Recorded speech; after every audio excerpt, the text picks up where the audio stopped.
Hello everyone, January 29th, 2025 is the first day of the Chinese Lunar New Year. This year is also called the Year of the Snake.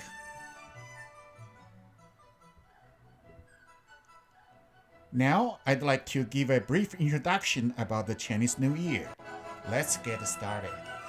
Chinese New Year, also known as the Lunar New Year or Spring Festival, is the grandest traditional festival and the longest public holiday in China.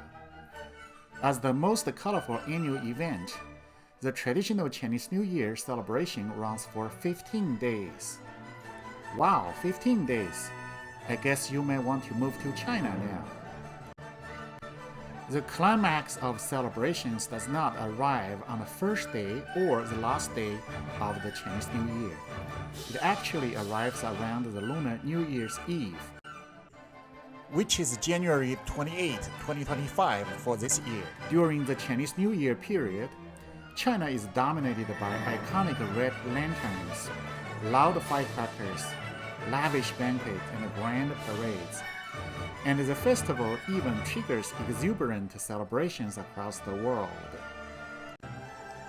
2025 is also called the Year of Snake. According to the Chinese zodiac, every 12 years formulate a cycle, and each year is represented by a specific animal.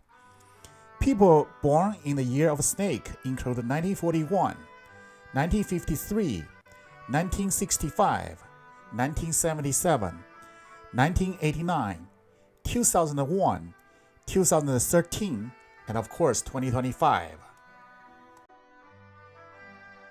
Chinese people's celebrating activities for the Lunar New Year can be traced back to the Zhou dynasty, which is 1100 BC to 256 BC in Chinese history.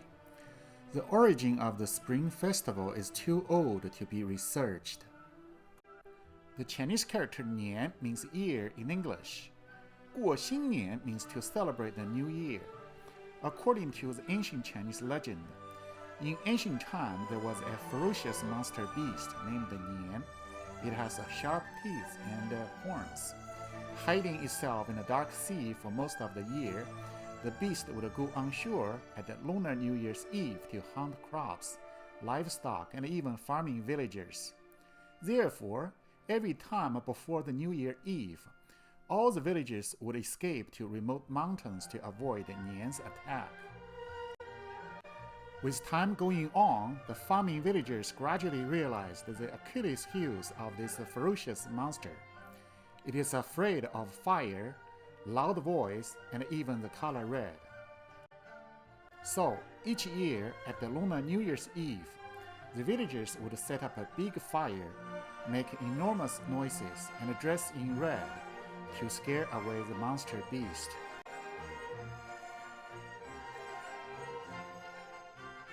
When the farming villagers threw bamboos into the fire for burning, they heard the popping and cracking noises.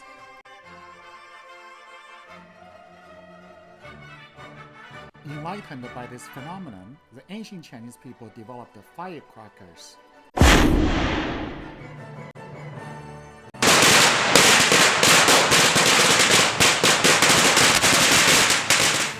Later, the Chinese people developed fireworks, and the monster beast was driven off forever. Since then, lighting firecrackers and fireworks in the Chinese New Year has become an important part of the New Year celebration activities. You may ask a question, what do Chinese people eat for the New Year celebration?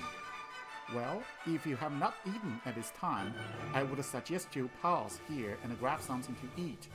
Otherwise, the next few minutes may make you feel hungrier.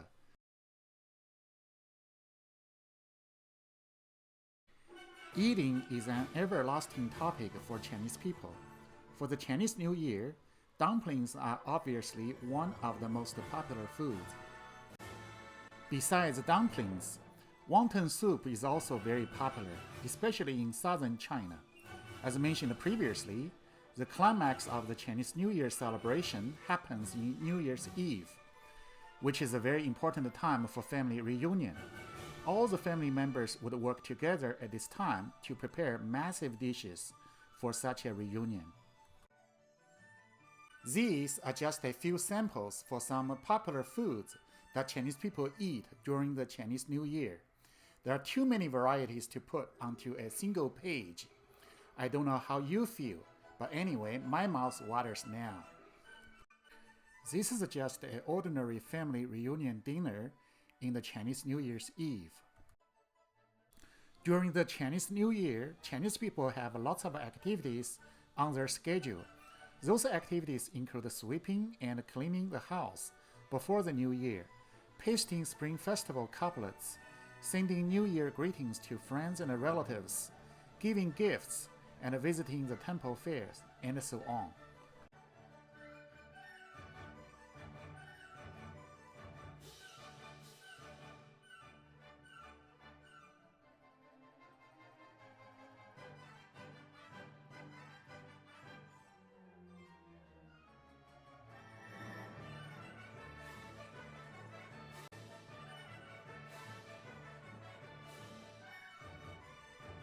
For young children, the happiest thing is to receive the red envelopes with New Year money from their parents.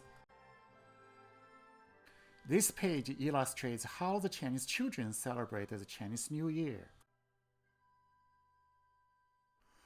Thanks for watching, and I hope this video provides you a brief knowledge about the Chinese Lunar New Year, as well as how the Chinese people celebrate this traditional festival. I believe that if you would like to gain a better impression on this festival, you will need to visit China during the Chinese New Year. Thanks for watching and see you next time. Bye now.